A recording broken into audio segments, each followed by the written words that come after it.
Hello students, आप सभी का फिर से स्वागत है इस चैनल में। तो बच्चों, पिछले वीडियो में क्लास 5th मैथ्स की चैप्टर 6 मल्टीपल्स एंड फैक्टर्स को पढ़ चुके हैं। अगर आपने वह वीडियो नहीं देखा है तो इस चैनल पर जाकर पहले उसे देख लें। आज की इस क्लास में हम पढ़ेंगे चैप्टर 7 फ्रैक्शंस। तो चलिए बुक को रीड करना स्टार्ट करते हैं।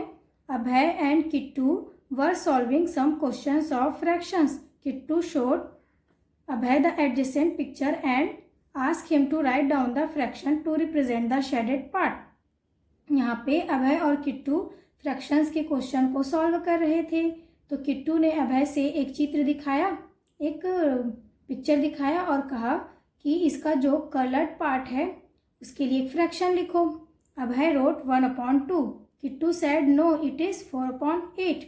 दे started arguing. Ultimately they decided to ask Lakshmi didi as to who was right। यहाँ पे अभय ने उसे लिखा 1/2, लेकिन किट्टू कहता है कि ये 1/2 नहीं होगा, ये 4/8 होगा। फिर दोनों क्या करने लगे, आपस में बहस करने लगे। तो दोनों ने डिसाइड किया कि चलो लक्ष्मी दीदी से पूछते हैं कि कौन सही है। Lakshmi didi, I am saying that the shaded part representing a fraction is 1/2 and Kittu says it is 4/8। Can you tell us who is correct? Abhay ask. Lakshmi didi से पूछते हैं कि अभय ने कहा कि 1/2 होगा।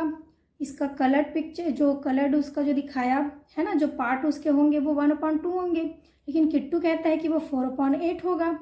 तो आप बताइए कि दोनों में से हम कौन सही है करके पूछ रहे हैं दोनों, है ना। तो Lakshmi didi smiled and said both of you are right. वो हंसती है लक्ष्मी दीदी और कहती कि दोनों सही हो। Let us understand by folding a paper। I have taken a paper, folded it through the center and opened it। Now look at it and tell me how many parts are made and what part is which part of the whole paper। Lakshmi दीदी ने हंसकर कहा, दोनों ही सही कह रहे हो। चलो एक कागज़ को मोड़ कर इसे समझते हैं। मैंने इस कागज़ को बीच से मोड़ा और फिर खोल दिया। इसे देखो और बताओ मोड़ने पर कागज़ के कितने पार्ट हुए और प्रत्येक जो पार्ट है वो पूरे कागज़ का कितना है। The paper is divided into 2 equal parts and each part is 1/2 of the whole paper. Abhay ने आंसर किया कि इसको फोल्ड करने पे ये क्या हो गए, 2 इक्वल पार्ट में दोनों बट गए। तो यहाँ पे फिर लक्ष्मी दीदी कहती है, Lakshmi didi coloured 1/2 to the paper and again folded it horizontally and then ask now that part is the shaded part of the whole. फिर यहाँ पे लक्ष्मी दीदी ने क्या किया, कागज़ के बटे हुए 2 हिस्से को रंगा और उसे एक बार फिर बीच से क्या कर दिया, उसको मोड़ दिया और उन दोनों बच्चों से पूछा, अब बताओ रंगीन भाग पूरे कागज़ का कितना है। Kittu said total parts are 4 and coloured parts are 2 so the coloured part is 2/4 of the whole. यहाँ पे किट्टू बोलती है कि जो टोटल यहाँ पे पार्ट्स हुए हैं 4 और जो रंगीन पार्ट्स हैं वो क्या हैं, 2 हैं। इसलिए जो रंगीन पार्ट्स हुए वो पूरे कागज़ का क्या हो गया, 2/4 हुआ। Kittu, can we say this as 1/2? Yes we can say so since 1/2 and 2/4 is the same coloured part of the paper.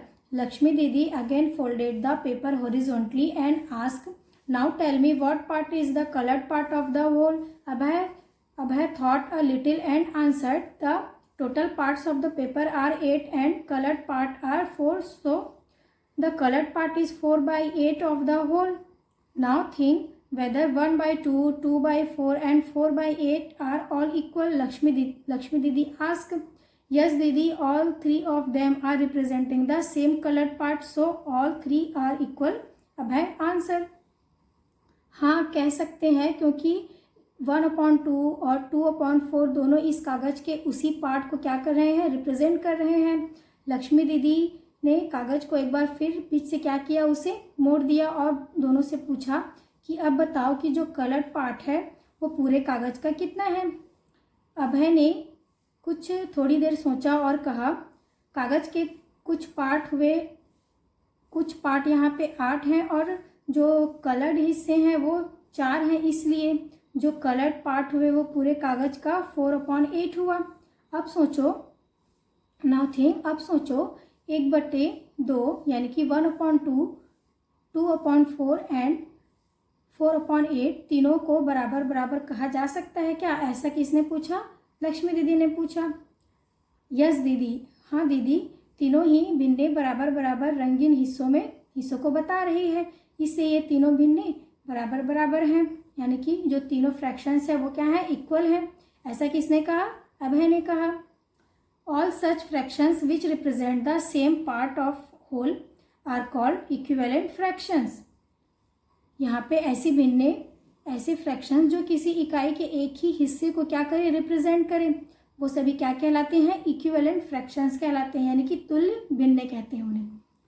Now look at the picture given below, write the fraction to represent the shaded part and say which of them are equivalent fractions. यहाँ पे pictures दिए हुए हैं और हमें यहाँ पे इन pictures को फ्रैक्शन में कैसे लिख सकते हैं और कौन कौन से पिक्चर्स यहाँ पे क्या है? इक्विवेलेंट है, उन्हें हमें यहाँ पे बताना है।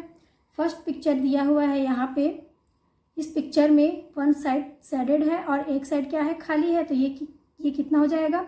यहाँ पे टोटल पार्ट्स कितने हो गए हैं? 2। तो टोटल पार्ट्स है यहाँ पे 2 और वन साइड इसका क्या है? इसका शेडेड है, तो 1/2 हो गया इसका फ्रैक्शन। सेकेंड है यहाँ पे हमें 1 2 3 4 5 6 पार्ट दिख रहे हैं, जिसमें से 6 पार्ट हैं, तो टोटल को लिखेंगे नीचे में, यानी कि इसके डिनोमिनेटर में, और इसके 6 पार्ट हैं, 2 पार्ट इसके क्या है? शेडेड है, तो 2 आ जाएगा यहाँ पे न्यूमरेटर में, तो 2/6 क्या हो जाएगा? इस पिक्चर का फ्रैक्शन हो जाएगा। थर्ड है यहाँ पे इसके पार्ट हुए हैं 1 2 3 4 5 6 7 8 9, इसके टोटल 9 पार्ट्स हैं और इसमें 2 पार्ट्स क्या है? शेडेड हैं। नेक्स्ट है यहाँ पे 4 पार्ट्स दिख रहे हैं, तो यहाँ पे टोटल है 4 पार्ट्स और 2 पार्ट्स क्या है? यहाँ पे शेडेड है, तो इसका फ्रैक्शन हो जाएगा 2/4। नेक्स्ट है यहाँ पे थर्ड पिक्चर दिया हुआ है, जहाँ पे 3 यहाँ पे पार्ट्स हैं और 1 पार्ट इसका क्या है? शेडेड है। नेक्स्ट है यहाँ पे 1 2 3 4 5 6 7 8, यहाँ पे टोटल 8 पार्ट्स हैं और यहाँ पे 1 2 3 4 पार्ट क्या है? यहाँ पे शेडेड है, तो 4/8 हो जाएगा इसका फ्रैक्शन। अब यहाँ पे 3 पार्ट्स दिख रहे हैं, जिसमें से 2 पार्ट्स क्या है? यहाँ पे शेडेड है, तो 2/3 इसका फ्रैक्शन हो गया। अब यहाँ पे 9 पार्ट्स दिख रहे हैं हमें टोटल, जिसमें से 2 3 4 पार्ट्स क्या है? यहाँ पे शेडेड है, तो 4/9 क्या हो जाएगा? इसका शेडेड पार्ट हो जाएगा। अब हम इन फ्रैक्शंस को कट करेंगे। यहाँ पे है 1/2, ये कट नहीं होगा। यहाँ पे है 2/6, इसे जब कट करेंगे तो ये हो जाएगा 2 1 ज़ा 2 2 3 ज़ा 6। 2/9 यहाँ पे कट नहीं होगा। नेक्स्ट है यहाँ पे 2/4, इसको कट करेंगे तो हो जाएगा 2 1 ज़ा 2 2 2 ज़ा 4। 1/3 यहाँ पे कट नहीं होगा। नेक्स्ट है 4/8 को जब कट करेंगे तो हो जाएगा 4 1 ज़ा 4 4 2 ज़ा 8। 2/3 भी यहाँ पे कट नहीं होगा। नेक्स्ट है 4/9, ये भी यहाँ पे कट नहीं होगा। तो यहाँ पे 1/2 और यहाँ पे 1/2, ये वाला पिक्चर हुआ और ये वाला पिक्चर, ये सभी क्या है? यहाँ पे इक्विवेलेंट फ्रैक्शंस हैं। और यहाँ पे है 1/3 और ये वाला 1/3, तो ये दोनों क्या है? आपस में इक्विवेलेंट फ्रैक्शंस है। तो इस तरीके से क्या निकालते हैं? किसी भी नंबर का, किसी भी फ्रैक्शंस का इक्विवेलेंट फ्रैक्शन हम फाइंड कर सकते हैं। तो बच्चों चलिए कुछ और क्वेश्चंस देखते हैं इक्विवेलेंट फ्रैक्शन से रिलेटेड। किसी भी फ्रैक्शन का इक्विवेलेंट फ्रैक्शन निकालने के लिए उसके न्यूमरेटर और डिनोमिनेटर में 2 3 4 5 6 से लेकर और भी जितने भी नंबर से मल्टीप्लाई करते जाएंगे तो उसके इक्विवेलेंट फ्रैक्शंस निकलते जाएंगे। तो यहाँ पे एक्सरसाइज के क्वेश्चंस को यहाँ पे सॉल्व करते हैं। फर्स्ट क्वेश्चन है 2/3। सबसे पहले हम 2/3 के न्यूमरेटर और डिनोमिनेटर में 2 का मल्टीप्लाई किए हैं, तो वैल्यू हो जाएगा 2 2 ज़ा 4 3 2 ज़ा 6। फिर सेकेंड हम यहाँ पे 2/3 के न्यूमरेटर और डिनोमिनेटर में 3 और 3 का मल्टीप्लाई किए 3/3 का, तो वैल्यू हो जाएगा 2 3 ज़ा 6 3 3 ज़ा 9 6/9। थर्ड हम यहाँ पे 2/3 के न्यूमरेटर में और डिनोमिनेटर में 4/4 का मल्टीप्लाई करेंगे, तो वैल्यू हो जाएगा 2 4 ज़ा 8 3 4 ज़ा 12। फिर फोर्थ टाइम हम यहाँ पे 2/3 के न्यूमरेटर और डिनोमिनेटर में 5/5 का मल्टीप्लाई करेंगे, तो वैल्यू हो जाएगा 2 5 ज़ा 10 और 3 5 ज़ा 15।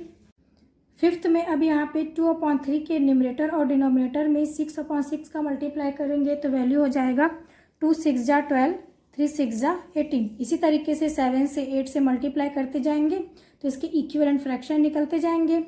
अब लिखेंगे hence equivalent fractions of 2/3 are 4/6, 6/9, 8/12, 10/15 and 12/18 and so on. This is our answer. Second question है 8/10। इसे सॉल्व करेंगे। सबसे पहले 8/10 के न्यूमरेटर और डिनोमिनेटर में 2/2 का मल्टीप्लाई करेंगे तो वैल्यू हो जाएगा 8 2 16, 10 2 20। फिर सेकेंड हम यहाँ पे 8/10 के न्यूमरेटर और डिनोमिनेटर में 3/3 का मल्टीप्लाई करेंगे तो वैल्यू हो जाएगा 8 3 24, 10 3 30। फिर 4 हम यहाँ पे 3 हम यहाँ पे 8/10 के न्यूमरेटर और डिनोमिनेटर में 4/4 का मल्टीप्लाई करेंगे तो वैल्यू हो जाएगा 8 4 32, 10 4 40। 4 टाइम अब यहाँ पे 8/10 के न्यूमरेटर और डिनोमिनेटर में 5/5 का मल्टीप्लाई करेंगे तो वैल्यू हो जाएगा 8 5 40, 10 5 50। फिर 5 हम यहाँ पे 8/10 के न्यूमरेटर और डिनोमिनेटर में 6/6 का मल्टीप्लाई करेंगे तो वैल्यू हो जाएगा 8 6 48, 10 6 60। इसी तरीके से इसके इक्विवेलेंट फ्रैक्शंस निकलते जाएंगे। अब लिखेंगे hence equivalent fraction of equivalent fractions of 8/10 are 16/20, 24/30, 32/40, 40/50। इसी तरीके से 48/60 और भी इसके इक्विवेलेंट फ्रैक्शंस निकलते जाएंगे। This is our answer.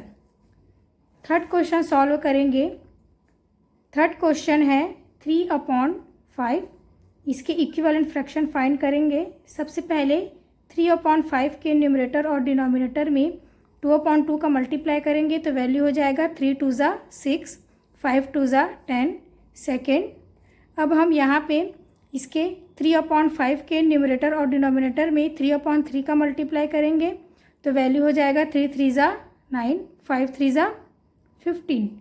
Third हम यहाँ पे 3/5 के न्यूमरेटर और डिनोमिनेटर में 4/4 का मल्टीप्लाई करेंगे तो वैल्यू हो जाएगा 3 4 12, 12/20।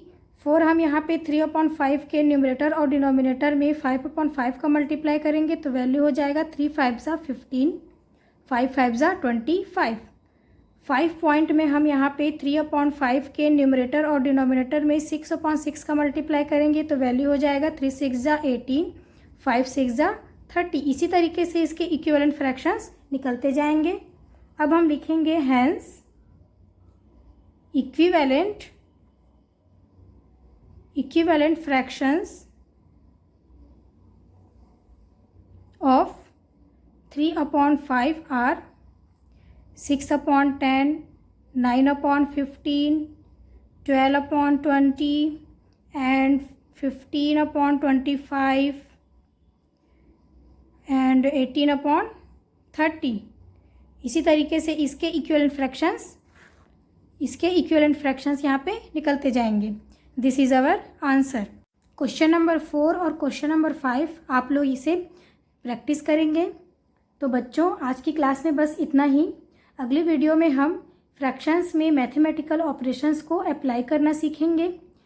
अगर आपको यह वीडियो पसंद आया होगा तो इसे लाइक और शेयर कर देंगे और अगर आप इस चैनल पर नए हैं तो इस चैनल को सब्सक्राइब कर देंगे। तो मिलते हैं नेक्स्ट क्लास में।